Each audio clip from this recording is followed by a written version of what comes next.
I think we've got John McTernan ready now, former advisor to Tony Blair. Let's find out what he makes of the Diane Abbott situation. John, a very good morning to you. Morning. Thanks very much indeed for joining us. A lot of people calling for Diane Abbott to be kicked out of Labour. I mean, I suppose if you kick out Jeremy Corbyn as a result of his views on anti-Semitism or his inability to do anything about anti-Semitism or to do enough, you'd have to do the same to her, wouldn't you?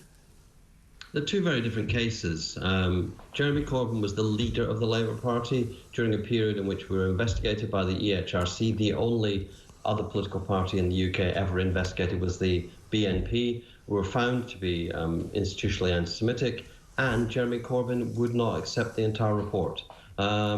Is that the reason he wouldn't accept that, wouldn't apologise? He contested it, he argued with it. Diane Abbott's situation is completely different. She said something which was appalling, crass, offensive. She withdrew it, she apologised for it, she's dissociated with herself. If she'd been acting like... But you can't do that, though, can you? She spent yesterday arguing, saying it wasn't fair, she was taken out of context, misinterpreted. I think you have to have a situation where if people cop it, if politicians cop it, and they make the apology and they make the withdrawal, then we should accept it. And yeah, but you can't. Yeah, but it's not that simple, I'm afraid, John. Because let's not forget that Diane Abbott would have been the Home Secretary in a Jeremy Corbyn cabinet. I don't think it would be a complete stretch of imagination to imagine. Very good Home Secretary. Sorry. Probably a very good Home Secretary. You think? I really don't think you should be supporting Diane Abbott at this point. Sorted out the institutional racism in the Home Office. That would have been a good. Well, I don't think Diane Abbott's been able to sort anything out, and unfortunately for her, she's revealed what she still thinks about Jews, and unfortunately for the Labour Party, she's also revealed what that particular side of the Labour Party thinks about Jewish people, and she probably would have been in support of Jeremy Corbyn not accepting the entire report from the human rights body. Wouldn't you say that? There's a lot of probablys there. What we know is she said something that was crass and offensive, and she withdrew it, and she's apologised. She didn't withdraw it. She published it. No, she didn't withdraw it, John. She published it. It was published in her name. I accept the sincerity of Diane Abbott's apology. I don't. I accept the sincerity of that apology for many reasons, partly because I know her, partly because I like her. I do not agree with her politics. We barely agree on anything within the Labour Party, but that is healthy. But in this situation, this is a sole example of her saying this kind of thing, and she's apologised for it. I think no, it's not good enough. No, I'm afraid not, because in the current situation, right, Keir Starmer has suspended her. He's obviously suspended her because he believes that she did something so bad that she can't any longer represent the Labour Party, and she has had the whip withdrawn. Now, surely it would make perfect sense then to say that the next stage is to do exactly what they've done with Jeremy Corbyn and make it impossible for him to stand at the next election as a Labour Party candidate. He suspended Diane so there can be a proper investigation under the rules of the Labour Party. What's the investigation going to prove? An investigation by the Whip's office. Into what? What she said and why she said it, and the context of her withdrawal and her apology. That's actually swift, firm action. You can't disassociate yourself. John, hang on a second. John, you can't disassociate yourself from something you've written. The bullying of his ministers, where he wavered and hesitated about taking action. Keir's been decisive on this one. No, that's rubbish, because apart from anything else, there was an investigation into Dominic Raab and whether or not he was a bully. The investigation came back with two cases where they thought he was a bit of a bully. I'm not really defending Dominic Raab, but Dominic Raab has not written something which could, in other circumstances, be construed as a hate crime. She has written something in her own words, right? She can't disassociate herself from that. She bloody wrote it. Well, she can. Okay, so I could write anything down, publish it on social media, and then say in the next breath, I completely disassociate myself from this. It was obviously mad, and I didn't mean any of it. I assume you're not a Christian. I assume you don't believe in forgiveness. I don't believe in forgiving politicians, no. Certainly not those who show over and over again anti-Semitic behaviour. I think public life would be a lot better if, when people made mistakes, they admitted them quickly and apologised for them. That's what Diane Abbott has done. She's not attempted to defend what she said. Well, you can't really defend it, can you, John? You wrote a completely unapologetic. So now you're in favour of politicians who say things which are anti-Semitic as long as they don't defend them. I'm not in favour of any politicians saying things that are anti-Semitic. Do you think it was anti-Semitic, what she said? Diane Abbott withdrew what she said. Do you think it was anti-Semitic? I think it was crass and appalling. And do you think it was anti-Semitic? Oh, you don't, do you? I think it's wrong to say. You don't think it was anti-Semitic, do you?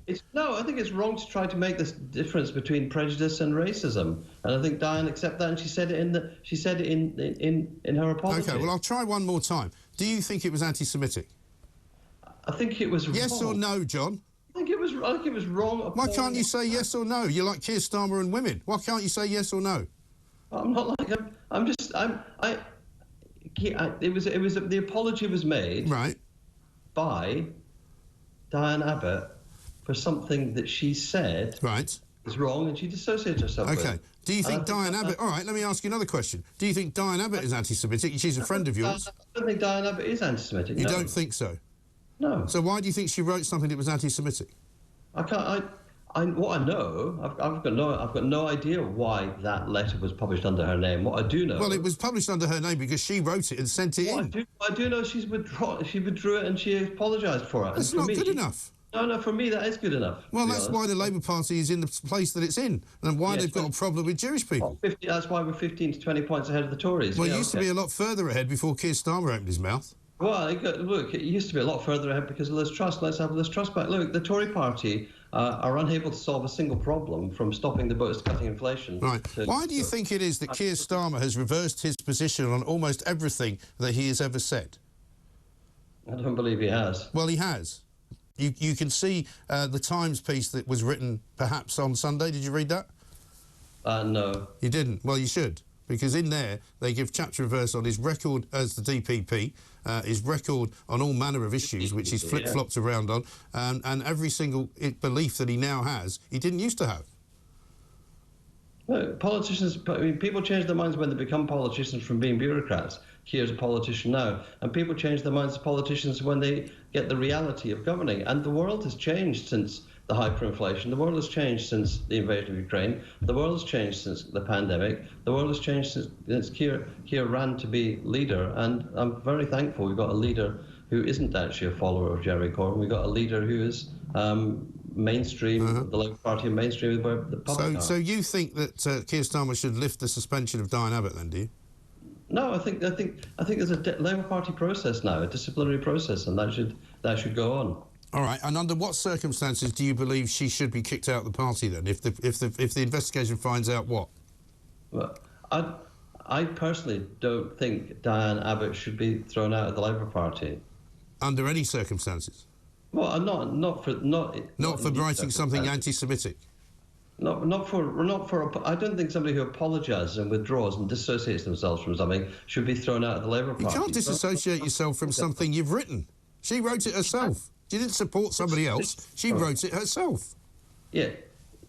It is, as far as I know, there is not a rule in the Labour Party rule book or in the rule book of the Parliamentary Labour Party that punishes an MP for apologising. I think it would be very strange if Diane Abbott was thrown. After a distinguished career where she is the longest-serving black MP, the first ever black woman MP, an inspirational role model for so many people. So what?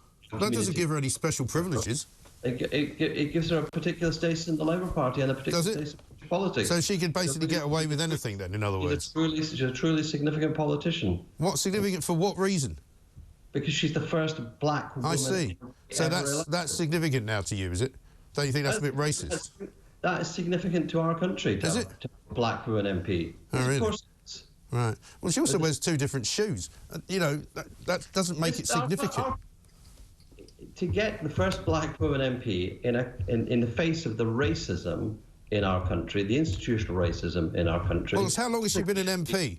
How long has she been an MP, John? Since 1983. So she's been a black MP since 1983, and all this terrible racism that she's faced seemingly results in her getting re-elected every single time there's an election. Doesn't sound very racist to me. If you want to deny that racism exists in the UK and that racism holds back black women as leaders, well, I'll tell you what. If you admit that what she wrote was anti-Semitic, John, we might have a conversation. I'm happy if you deny that racism exists in the UK. Fine. I didn't deny racism existed. I said it doesn't seem to have hindered her career very much. You scoffed at it. No, it hasn't hindered her career. You said she's been an MP. She's been an MP for 40 years, practically. She gets death threats. She gets vile racist abuse. She gets misogynistic abuse. She doesn't share that with most people. Of course she doesn't, but she does send it to the police. Well, why does everybody know about it, then? Because she sends it to the police. Oh, right. You can't... You're telling me that she gets re-elected over a period of 40 years and yet she has suffered terribly as a result of being black? Yeah, I am actually telling you that she has suffered racism for the decades in which she's been an MP, because that's an actual fact. And I think you need to... Yeah, but it hasn't hindered her career, is my point, John. Has it? She finally got to the front bench under Jeremy Corbyn when she's been an MP for 40 years. Yeah, she's got a good, solid Labour seat. Well, there we are. On the Labour Party for choosing her there. Yeah, great. John, thanks very much indeed.